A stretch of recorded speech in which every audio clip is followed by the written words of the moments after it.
હવે જો મધમાખીમાં જે જોવા મળે ને એકકીય દ્વિતીયતા કહીએ અથવા રેનોટોકી કહીએ, અને આ લોકોમાં અંદર એક જે સિસ્ટમ જોવા મળે ને આપણે યુ સોશિયાલિટી કહીએ, એટલે એક સામાજિક સિસ્ટમ કે કીટકો મતલબ કે મધમાખી છે, ભમરા છે, કીડી છે, ઉધઈ છે, એમાં જોવા મળશે. આમાં જે આ સ્પેશિયલાઇઝ સિસ્ટમ જેને આપણે યુ સોશિયાલિટી કહીએ એ સમજવા જેવું છે. એમાં શું હશે, એક રાણી હશે, એક ક્વીન હશે, બરાબર. એ શું કરશે તો કે એ જનરલી એક જ હશે, એક મધપુરામાં એક જ રાણી કે ક્વીન હશે. એ કેવી હોય, દ્વિકીય. એનું કાર્ય શું છે તો કે માત્ર જે છે કે પ્રજનન કરવું અને બચ્ચાને જન્મ આપશે. ઓકે, અને જે ઈંડા વિકસિત કે સંતતિ જે છે તો કે એને જન્મ આપશે. આજનું કામ એ જ છે, જિંદગીભર એ જ કામ કરશે. એ કદમાં બહુ મોટી હશે, હલી નહીં શકે એવી પણ હોઈ શકે. હવે બીજા આમાં શ્રમિકો જોવા મળે, વર્કર્સ કે શ્રમિકો, બરાબર. આ શ્રમિકો બધી જે છે અલગ અલગ પ્રકારના હશે. ઓકે, આ અલગ અલગ પ્રકારના હશે અને આ પણ માદા હશે. એટલે રાણી પણ માદા, આ પણ માદા. હવે આ શ્રમિકો કેવા હોય તેનું એક્ઝામ્પલ આપું. ઘણા શ્રમિકો એવા હશે બેટા કે જે મધપુરા પર પાણી છાંટે ગરમીમાં એટલે તાપમાન જળવાય રહે. ઘણા શ્રમિકો ફૂલ રસ ચૂસવા જશે. ઘણા શ્રમિકો મધપુરાની સાફ સફાઈ કરશે. ઘણા શ્રમિકો વિકસિત થતા બચ્ચાને ખોરાક આપશે. ઘણા શ્રમિકો રાણીને ખવડાવશે. ઘણા શ્રમિકો જે છે તે શું કહે કે મધપુરાનું રક્ષણ કરે. પેલું મધ ચોટે આપણને ત્યારે જે કરડે છે એ શ્રમિકો. એ શ્રમિકો કેવા હશે બેટા, માદા. રાણી એ કેવી, માદા. આટલું ક્લિયર? હા સર. હવે જો, હવે આમાં બાકી શું હોય તો કે નર. નર ને ડ્રોન્સ કોણ કહેવાય? નરનો જીવનકાળ ખૂબ નાનો હોય. નરનો જીવનકાળ જે હશે ને તે ખૂબ જ ઓછો હશે અને એનું કામ માત્ર પ્રજનન કરવાનું છે. એ રાણી સાથે માત્ર પ્રજનન કરવાનું કાર્ય છે. આ શ્રમિક પાછા કેવા હશે તો કે દ્વિકીય. નર કેવા હોય, એકકીય. નર કેવા હોય, એકકીય. નર છે ને પોતાની રીતે ખોરાક મેળવવા સક્ષમ ના હોય. ઓકે, આ શ્રમિક એને ખવડાવશે, બાકી નરનું કામ પ્રજનન કરીને જીવનકાળ પૂરો થઈ જશે. તો આવું જે ઘણા કીટકોમાં સિસ્ટમ જોવા મળે એને શું કહેવાય, યુ સોશિયાલિટી. બરાબર. હવે આપણે મધમાખીની ચોક્કસ અહીંયા વાત કરીએ છીએ. એટલે મધમાખી આ એક સિસ્ટમ દર્શાવે એનું એક્ઝામ્પલ. મધમાખી આનું એક ઉદાહરણ છે. તો આપણા સિલેબસમાં તો ખાલી મધમાખી છે. એટલે મધમાખીમાં શું હશે કે આપણે વાત કરી કે રાણી જે છે ક્વીન એ દ્વિકીય હશે અને 32 રંગસૂત્ર ધરાવે. એનું કાર્ય શું છે, માત્ર પ્રજનન કરવાનું, ઈંડા મૂકવાનું કાર્ય અથવા પ્રજનન કરવાનું કીધું આપણે. પછી શ્રમિકો જે છે એ પણ દ્વિકીય છે, એ પણ માદા જ છે. તો એ પણ કેટલા રંગસૂત્ર ધરાવે? 32. આ બધા કેવા હશે? બધા વ્યંગ્ય હશે, મતલબ એ પ્રજનન નહીં કરી શકે. એટલે એમને જે કામ મળ્યું હશે ને જીવનભર એ જ કામ કરશે. કે જે શ્રમિક સાફ સફાઈ કરતું હોય તો જીવનભર એ જ કામ કરે. જે શ્રમિક ફૂલ રસ ચૂસવા જતું હોય તે જ કામ કરશે. એટલે જે કામ સોંપ્યું હશે અથવા જે નક્કી થયું હશે એ તે જ કરશે, તે જ કાર્ય જે છે કરશે. આ જે છે તે જ કાર્ય કરશે. ક્લિયર એટલું? હા સર. હવે નર ને આપણે શું કીધું? નર તો ડ્રોન છે, ડ્રોન. હા. એકકીય છે એટલે કેટલા રંગસૂત્રો ધરાવે? 16. જીવનકાળે નાનો, માત્ર પ્રજનનનું જ કામ છે, ખોરાક પણ ના લઈ શકે.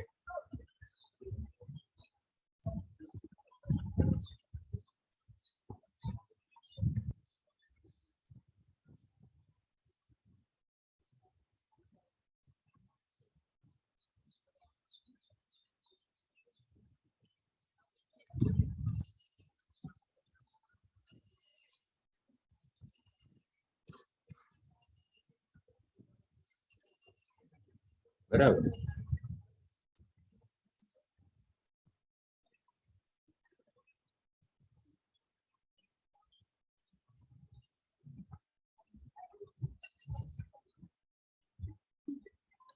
હવે આપણે આનું જે આખી પ્રક્રિયા જે છે સમજીએ.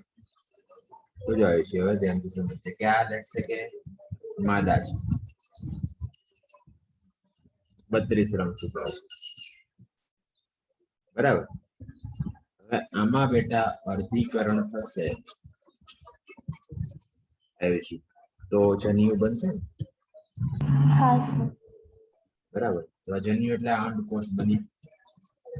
હા. તો એ કેવા કેટલા રંગસૂત્રો ધરાવે? શું? આ દ્વિકીય તો 16 હશે. હવે જો આની અંદર અસંયોગી જનન થાય છે. આપણે અસંયોગી જનન ભણ્યા છે બેટા, તને યાદ હશે. હા સર. શું થાય? ફલન વગર વિકાસ. ઓકે, ફલન વગર પાણી. હા. તો આપણને શું મળશે? નર. તો આપણને શું મળશે? 16 રંગસૂત્ર ધરાવતા નર. ખ્યાલ આવ્યો? હા સર. બરાબર. હવે અહીંયા આ નર છે, એક કીય છે, એમાં 16 રંગસૂત્ર હશે. હા. એ નરમાં બેટા સંભાજન થશે, એટલે શુક્રાણુ જે બનશે એ કેવા હશે? 16 રંગસૂત્ર વાળા. હા. બરાબર. આમાં જન્યુજનન સંભાજન થી થાય. હવે આ અને આ બંનેનું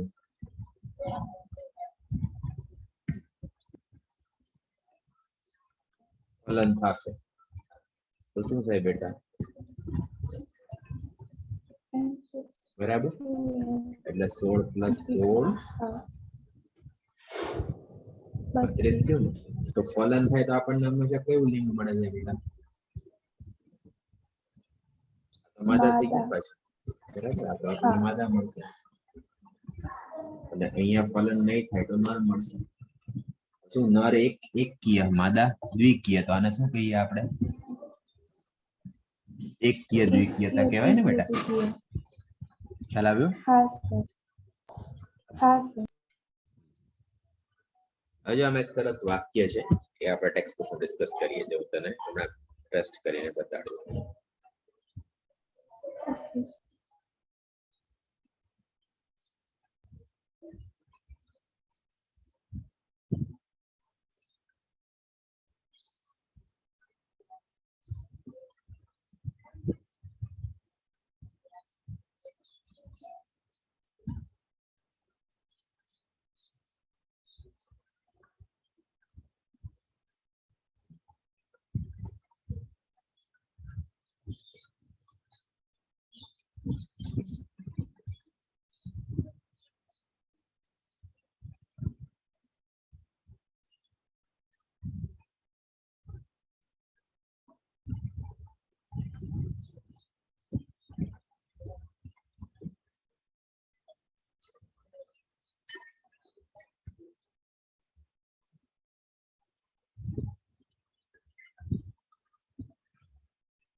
દેખાઈ જાય છે જે એક વાક્ય આપ્યું છે કે નર જે છે,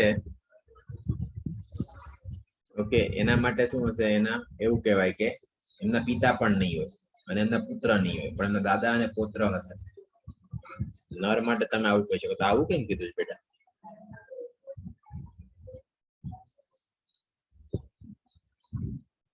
આ શું કહેવા માંગે છે?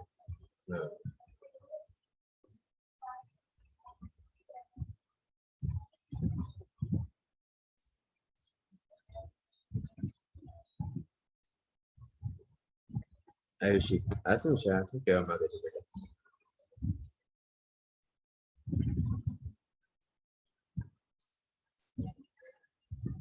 હેપેટાઇટિસ માદામાંથી અસહયોગી જનનથી બને છે અને પછી એનું ફલન એટલે જો થાય આ છે નર લઈએ બરાબર તો એના શું હશે કે નાના હશે નાના તમે કયો કે મધર ના ફાધર જે છે એ હશે અને નાની પણ હશે બરાબર પણ એના પિતા તો નહીં હોય કે પિતા તો ક્યાંથી નર તો અસંયોગી જનનથી બને એટલે પિતા તો હોતા નથી એટલે આ વાત બરાબર એના પુત્ર પણ ના હોય શકે કે પુત્ર તેને તો પુત્રી જ આવે ને ફલન થશે એનું તો પછી તમને માદા જ મળશે બરાબર અને પૌત્ર હોઈ શકે હા પૌત્ર હોય ને એ જો આ તું જો તો કે આ નાના છે અને આ એનો થર્ડ પેઢી આ પછી બીજી પેઢીના થર્ડ તો પૌત્ર જે છે એ શક્ય છે એટલા માટે આવું કીધું છે બરાબર એટલા માટે આવું કીધું છે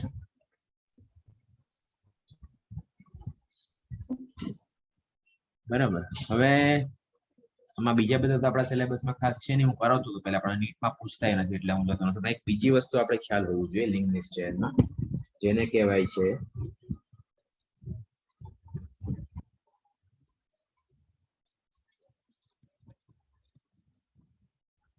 બાર બોડી જેને કહેવાય બાર બોડી એટલે આ શું છે કે આ એક એફસ્ટીન બાર અને બર્ટ્રામ વૈજ્ઞાનિક શોધ્યું હતું આમાં એક ક્વેશ્ચન પૂછે કે તમે સામાન્ય રીતે આવી રીતના કોઈ કોષ લ્યો છો ઓકે એના આ જે કોષ કેન્દ્ર છે તો કોષ કેન્દ્રમાં તમને આવો ડોટ જોવા મળે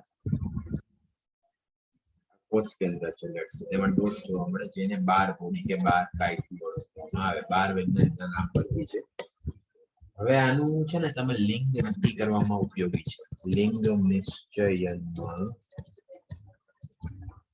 આ ઉપયોગી છે એટલે ખાસ કરીને આ તમે જે આપણે ઓલું ભણ્યા હતા એની એએફટી એમનિયોટિક ફ્લુઇડ ટેસ્ટ યાદ છે ઉર્વજળ કસોટી હા સર તો તમે કોઈ શિશુ વિકસિત થાય છે એના કોષ આસપાસમાંથી લેશો ને તમે એમાં જોઈ શકો બરાબર ખાસ કરીને એના શ્વેત કણનો ઉપયોગ થાય એ તો આપણે નહીં પૂછે એટલે આનું આપણે આની વાત એટલા માટે કરી કે ક્વેશ્ચન છે કે એક ફોર્મ્યુલા છે કે બાર બોડીની જે સંખ્યા હશે ને ઇઝ ઇક્વલ ટુ એક્સ રંગસૂત્રની સંખ્યા -1 બાર બોડીની જે સંખ્યા હશે ઇઝ ઇક્વલ ટુ એક્સ રંગસૂત્રની સંખ્યા -1 તો હવે જો આપણે માદામાં કેટલા એક્સ રંગસૂત્ર ફોર એક્ઝામ્પલ સામાન્ય માદાની વાત કરીએ તો 2 એક્સ હોય તો 2 - 1 કેટલા બાર બોડી જોવા મળી શકે એમાં એક બાર બોડી આવે ને પછી નરમાં એક એક્સ 0 હોય ને 1 - 1 એટલે 0 હા નરમાં 0 બાર તો તમે ઓળખી શકો કે એ ડોટ એટલે એના માટે એક્સપર્ટીઝ જે તમે એના પછી તમે નક્કી કરી શકો નંબર ઓફ x - 1 તમે નક્કી કરી શકો બરાબર પછી કાચબા છે પછી આપણે મગર છે એમાં તાપમાનથી પણ ફરક પડે એના લિંક પર કે 30 ડિગ્રી સુધીના તાપમાને કાચબામાં તો માદા બનશે ઓકે આ બધા પૂછતા નથી આવું બધું પહેલા કરાવતું હતું પણ વર્ષોથી આવતું નથી પછી અમુક બોનેલિયા જેવા કૃમિ છે એમાં કયા સ્થાન પર વિકાસ થાય છે એના આધારે પણ લિંગ નક્કી થઈ શકે મતલબ કે એમાં અમુકમાં તાપમાન છે કયા સ્થાન પર થાય છે એ બધા પર બી નક્કી લિંગ નિશ્ચય જે છે એ આધાર રાખી શકે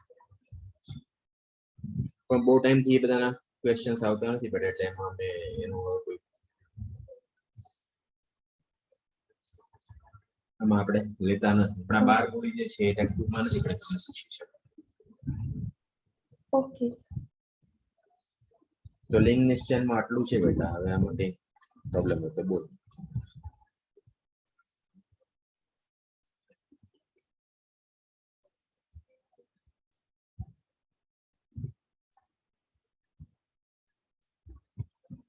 છે કોઈ તકલીફ આવી ના સર ZWZZ બધું ક્લિયર ને બેટા હા સર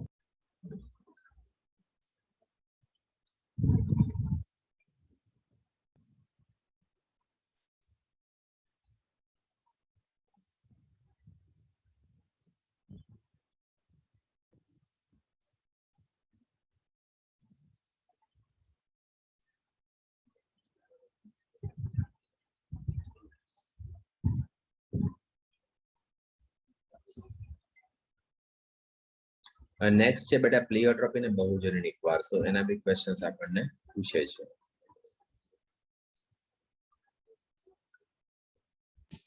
ઓકે સર. ઇઝી જ છે, ટેક્સ્ટ બુક બેઝ જ છે, એમાં વધારે કઈ એક્સ્ટ્રા નથી, પણ આપણે એને લઈ લઈએ.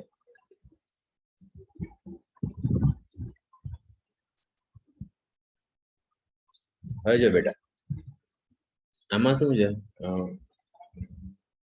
કે અમુક લક્ષણો એવા હશે ને કે જે તમે એવું કહી શકો કે જે લક્ષણો જે છે બધાની અંદર મતલબ કે એમાં કોઈ એક ચોક્કસ લક્ષણ નહીં હોય, એમાં તમને વિવિધતા જોવા મળે.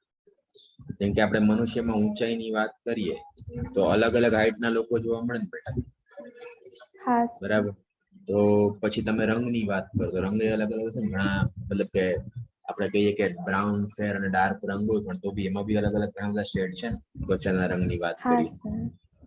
તો આ બધા માટે એક કરતા વધારે જનીન જવાબદાર છે. આ બધા માટે એક કરતા વધારે જનીન જવાબદાર છે, એટલે આપણે એને બહુજનનિક વારસાથી ઓળખીએ છીએ. એટલે એના એક્ઝામ્પલ્સમાં ખ્યાલ હોવો જોઈએ કે એક તો આવશે મનુષ્યની ઊંચાઈ, બીજું આવશે મનુષ્યમાં ત્વચાનો રંગ. બરાબર. હવે આમાં ત્વચાના રંગની વાત કરીએ ને બેટા તો એમાં આ લોકોએ તમને એક એક્ઝામ્પલ આપ્યું છે કે એના માટે 3 જનીન છે. ત્વચાના રંગની આપણે વાત કરીએ તો એના માટે 3 જનીન કીધા છે. કયા? તો કે એના માટે ખાસ તો મુશ્કેલ છે 3 જનીન એબીસી છે, એના વૈકલ્પિક કારકો કયા છે? Small a b c. બરાબર. તો આમાં શું છે કે જો આવો તમને રંગ જોવા મળે તો આફ્રિકન લોકો જેવો રંગ, એટલે એકદમ ઘેરો ડાર્ક રંગ જોવા મળે. પછી આવો જોવા મળે તો એકદમ આછો રંગ પ્રછન્ન જે છે ઝાંખો રંગ, એકદમ લાઇટ સ્કિન કલર આવશે. અને તમને આવું કોમ્બિનેશન જોવા મળે વિષમયુક્ત, તો આ કેવું હશે કે મધ્યસ્થ કે મતલબ કે ના ઘેરો ના ઝાંખો કે મધ્યસ્થ પ્રકારનો રંગ જોવા મળે. આ તો બેટા ડિપેન્ડ કરે ને કોમ્બિનેશન કયા કયા પ્રકારના છે. તો આપણે આ 3 ની વાત કરીએ. આ 64 કોમ્બિનેશન શક્ય છે. ટોટલ 64 કોમ્બિનેશન બેટા શક્ય છે અલગ અલગ. બરાબર. તો આ લોકો અહીંયા એ જ સમજાવવા માંગે છે 3 જનીન જે છે એ તો જોજે તો કોઈ પણ કોઈની બ્રાઉન સ્કિન હશે તો એવી ડાર્ક બ્રાઉન લાઇટ બ્રાઉન હોઈ શકે ને, ફેર સ્કિન હોય તો હા બી એવી લાઇટ બ્રાઉન. તો એ બધા શેડ્સ અલગ અલગ જે છે એના માટે એક કરતા વધારે જનીન જવાબદાર છે. અને એક્ઝામ્પલ આપણને ખ્યાલ હોવા જોઈએ. અને ત્વચાના રંગ વિશે સૌથી પહેલા જે રિપોર્ટિંગ કર્યું એ ડેવનપોર્ટે કર્યું બેટા. એ રિપોર્ટિંગ જે છે એ ડેવનપોર્ટે કર્યું. વૈજ્ઞાનિકનું નામ છે ડેવનપોર્ટ.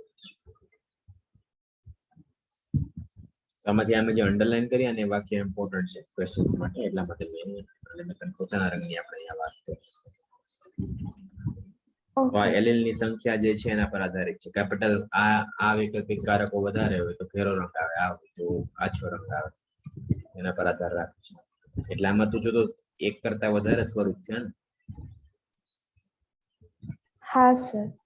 એટલા માટે આને આપણે કહીએ છીએ કે આ બહુજનનિક વારસો છે. બહુજનનિકતા મેન્ડલનો નિયમ પણ આમાં લાગુ પડે નહીં. કે આમાં એક કરતા વધારે જનીન એક લક્ષણ માટે જવાબદાર છે ને બેટા, એટલા માટે. હા સર. ઓકે, તો એકવાર જોઈ લો આમાં પ્રોબ્લેમ હોય તો કે વાંચી જાય, શેર કરી છે જોઈશ ટેક્સ્ટ બુક પાર્ટ છે. MCQ માં પૂછે છે પણ આ બેટા ત્વચાનો રંગ ને શેનું ઉદાહરણ છે તો આપણે ખ્યાલ હોવું જોઈએ.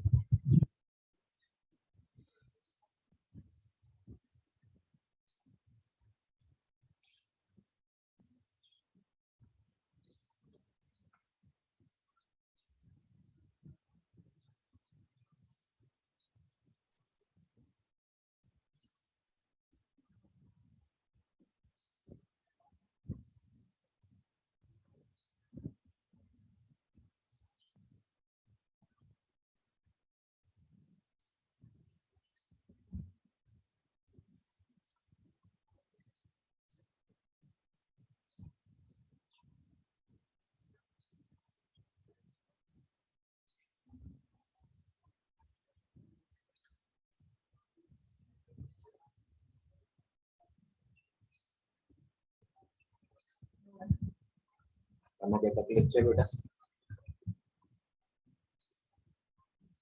ના સર નથી.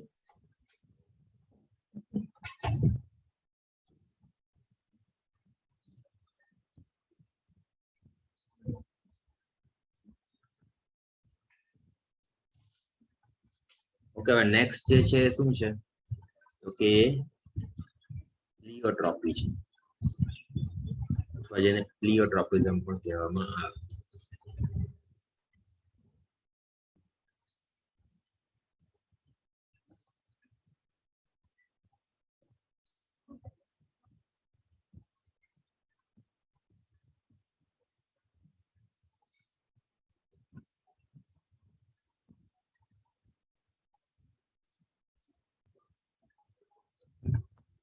જો બેટા આમાં કેવું છે, એક જનીન જે છે એક કરતા વધારે લક્ષણો માટે જવાબદાર હશે.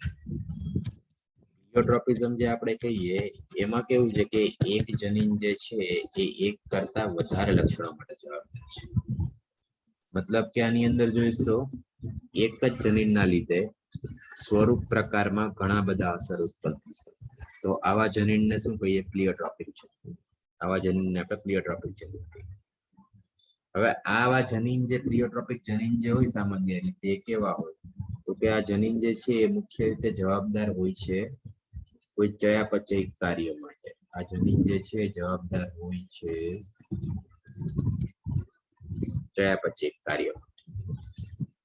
એટલે આવા કોઈ જનીનમાં લેટ્સ સે કે આ જનીન જે છે એમાં કોઈ વિકૃતિ આવે કે એમાં કોઈ પ્રોબ્લેમ થશે તો એ સ્વરૂપ પ્રકાર પર ઘણા બધા અલગ અલગ લક્ષણો ઉત્પન્ન કરશે.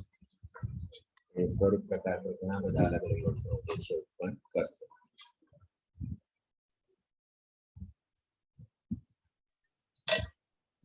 એટલે આવા જનીન જે છે નોર્મલી એ ચયાપચય પથમાં કોઈ ઉત્સેચક બનાવતા હોય, કોઈ અંતઃસ્રાવ ઉત્પન્ન કરતા હોય એના માટે જવાબદાર છે.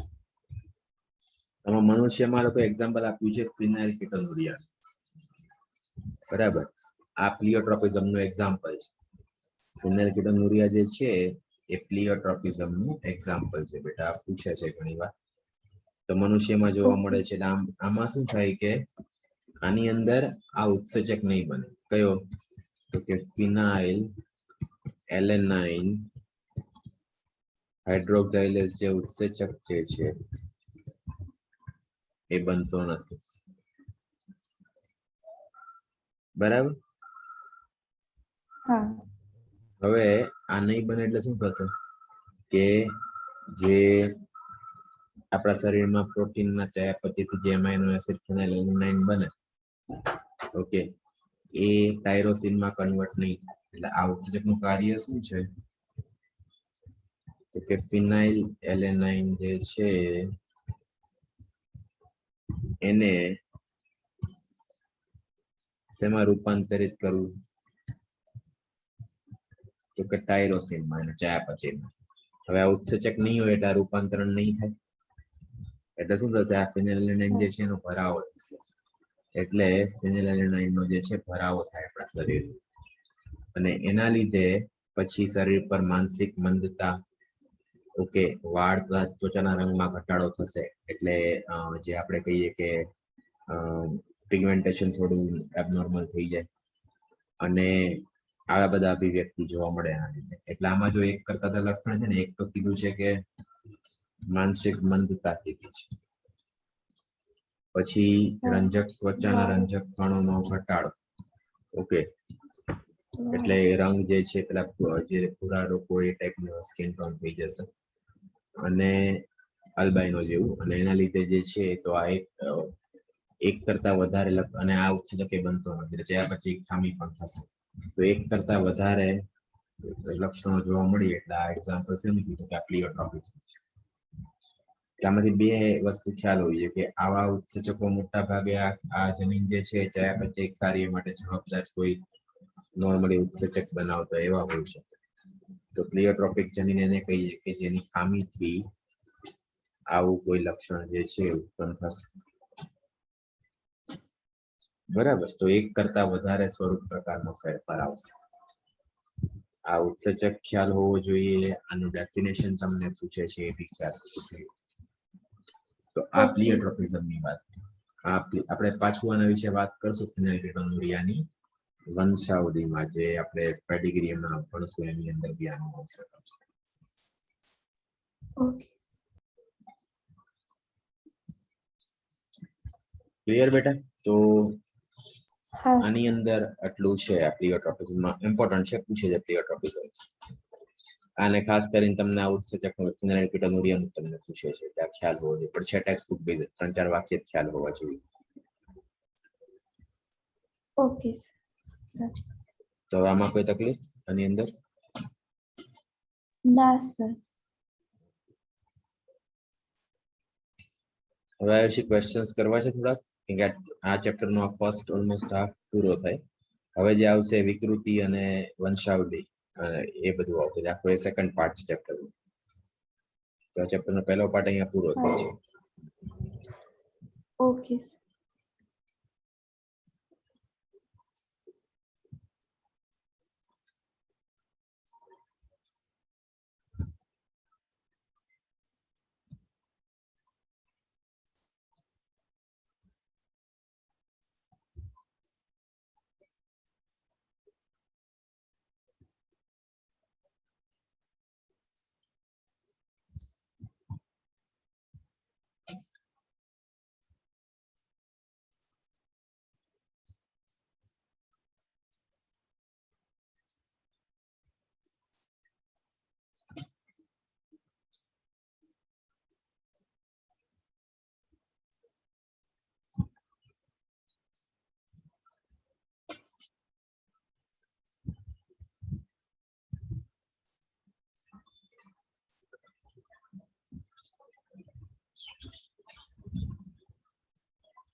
આયુષી આમાં શું આવે બેટા?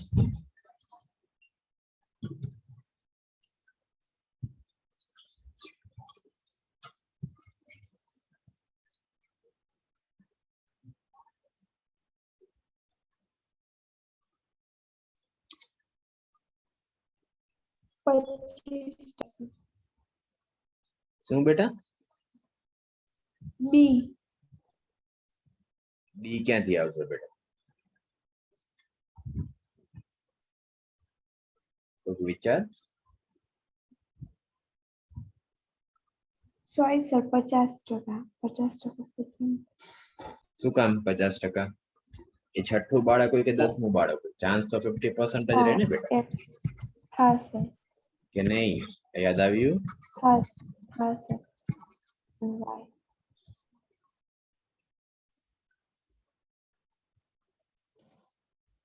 ખ્યાલ આવે બેટા ક્વેશ્ચન?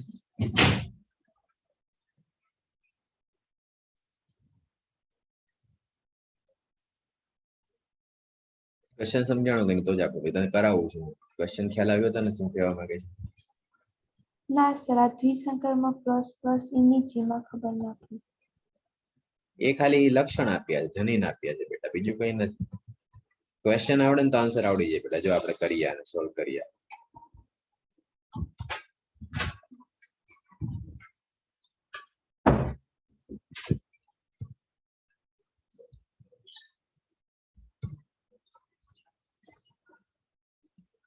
બરાબર બેટા.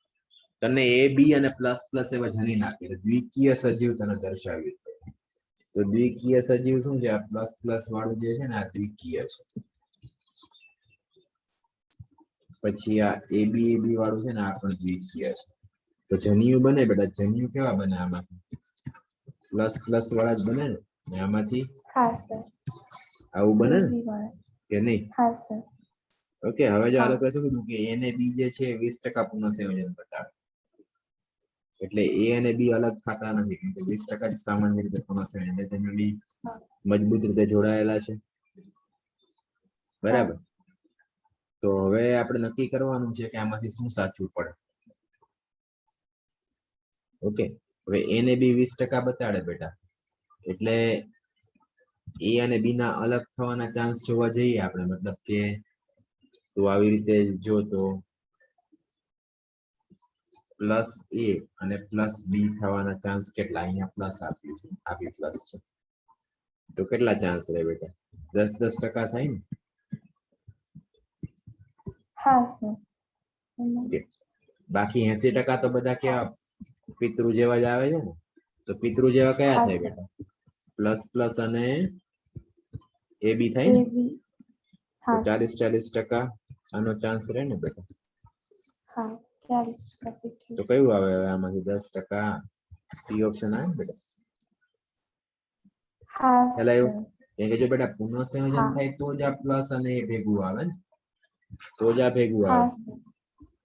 અને તો જ પ્લસ ને બી ભેગું આવશે. બરાબર ને? તો 20% ચાન્સ છે એનો. તો બાકી તો આવા પિતૃઓ જેવા જ આવશે. હા સર. ખ્યાલ આવ્યો? આવીશું. હા સર.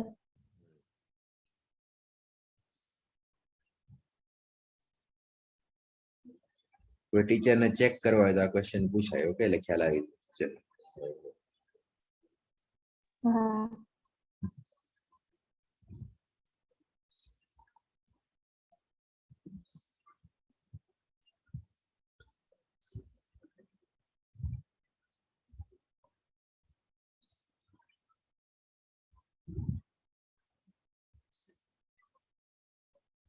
આમાં બેટા કયું દ્વિસંકરણ દર્શાવે?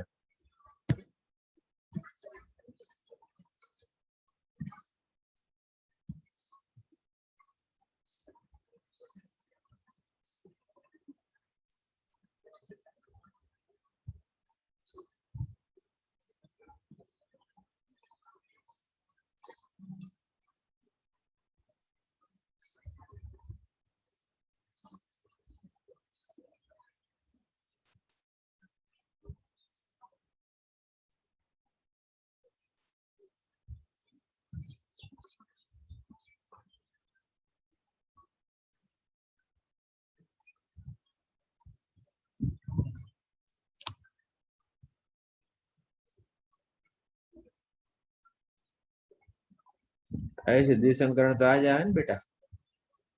હા સર. ખ્યાલ આવ્યો હા કે સર. નહીં? આવે છે.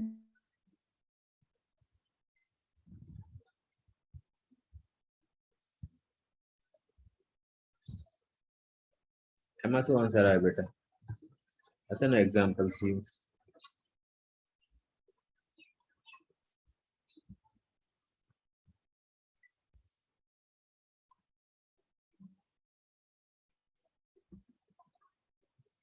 અપૂર્ણ પ્રભુતા.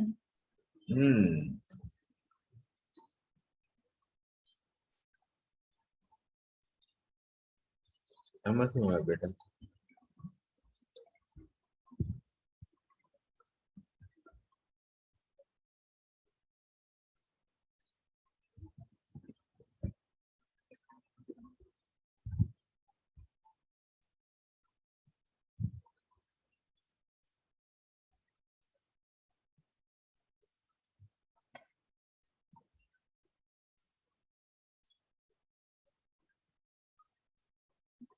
સર વિષમજન્યુક જોડાણ. Very good. કે તો જ ખ્યાલ આવે ને કે કયું એક આવશે કે નહીં બેટા, હા. તો જ આપણે પ્રભાવી કહી શકીએ ને. હા.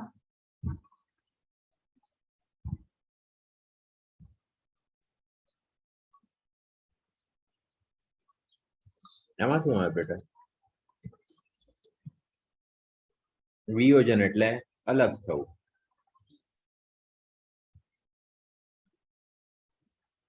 વિયોજન મતલબ અલગ થવું બેટા. શું આવે? ભાજનો તો અવસ્થા 2 માં. ઓકે, એકમાં નહીં.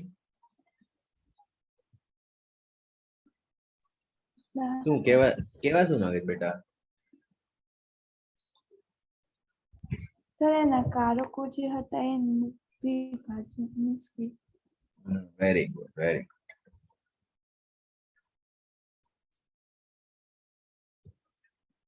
આમાં શું આવે છે?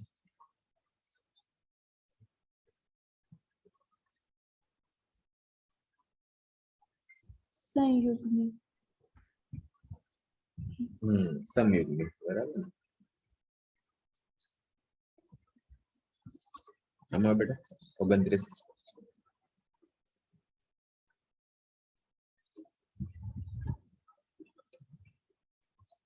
ચામડીનો રંગ.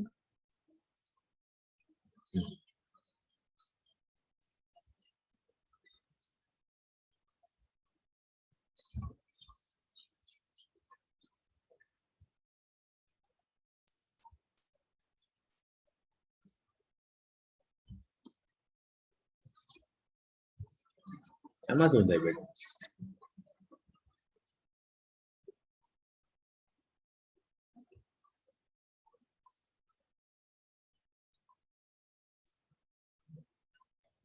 સર C1/4 કઈ રીતે આવે છે? આપણે કરીએ સોલાન કઈ રીતે આવે? હા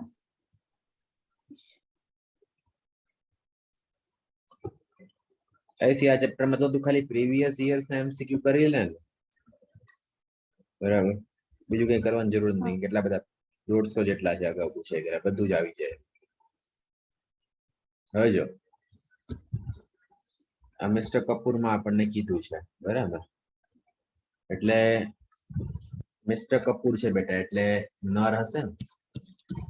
સર મને સ્ક્રીન નથી દેખાતી. નથી દેખાતી? ઓકે, હા. ઉભી રહો. એક મિનિટ. જો બેટા મિસ્ટર કપૂર કીધું છે એટલે શું હશે? નર હશે ને? આવ્યું છે, હા સર. બરાબર. હવે નર છે, હવે આમાં દૈહિક છે એટલે 44 તો દૈહિક અને એક્સ વાય જે છે લૈંગિક. ઓકે, હવે દૈહિક તો આ બી ને કેપિટલ બી ને સ્મોલ બી તો આ દૈહિક છે. હવે આમાં મિસ્ટર કપૂરમાં જન્યુ નિર્માણ થાય એટલે કન્ડિશન શું થાય? અડધા 22 + x 22 + y. બરાબર છે. તો હવે બેટા આમાં કેવું થાય કે આ ડી, આ એક્સ વાય ની વાત કરી, ડી જે છે એ ક્યાં હશે? વાય લિંક સંકલિત છે ને, આ વાય પર જ હશે. ખ્યાલ આવ્યો? હા સર. બરાબર. એટલે 50% જેટલા વાય ધરાવતા હશે ને, બરાબર. તો એની અંદર આ સ્મોલ ડી ની હાજરી હશે કે નહીં બેટા? હા સર. હા સર હોય. તો હવે આમાં બી કેવું હોય બેટા કે આપણે તો આ કેપિટલ બી હારે નાની હારે જોવાનું, તો આમાં અમુક કેવા હશે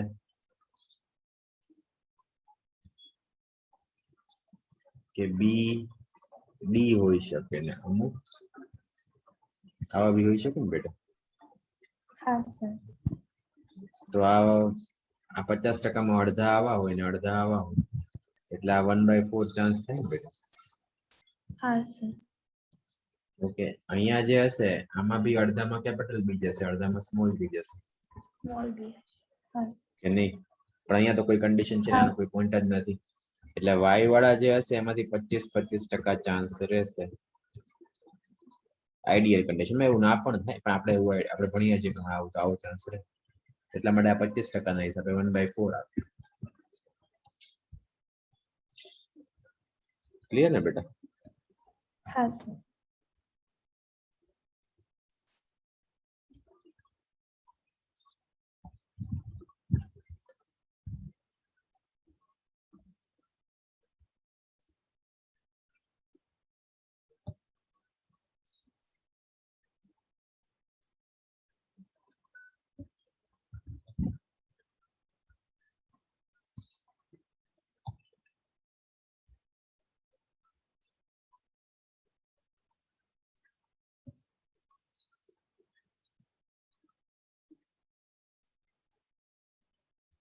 એક જ મિનિટ. હા આયુષી ઉભી રહે. સ્ક્રીન દેખાય છે કે ના? ના સર નથી. ઓકે.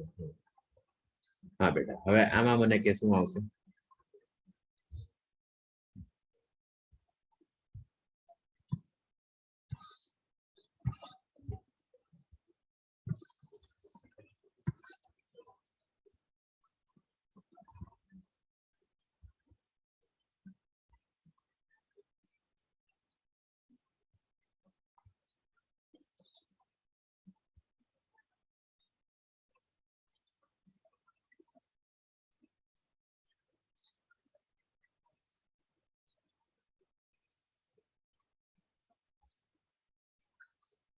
આના પરથી તમારે જજ કરવાનું કે શું સાચું હોય છે,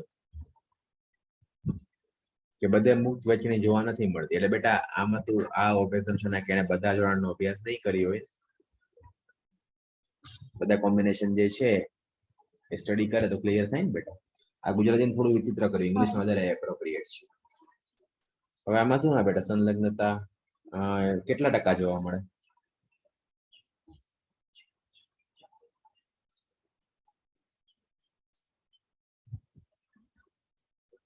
શેષ ટ્રાન્સફર પહેલા કરો તો ભાવે નથી પૂછતા, નથી કરાવતો.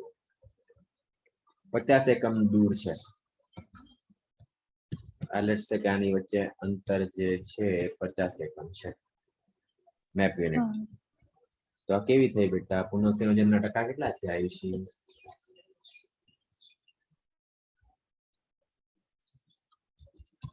50 થયા ને બેટા?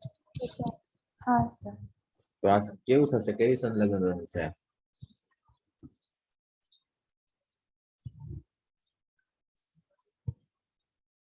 શું કામ બેટા? 80% થી વધારે પિતૃ જેવા આવે તો સંપૂર્ણ થઈ ને? હા સર, સંપૂર્ણ. યાદ આવ્યું? હા યાદ આવ્યું? હા.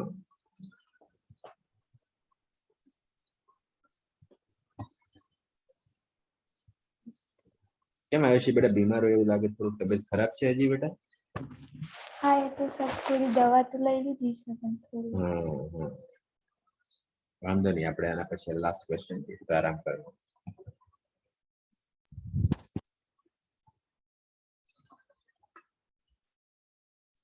આયુષી આમાં શું થાય બેટા?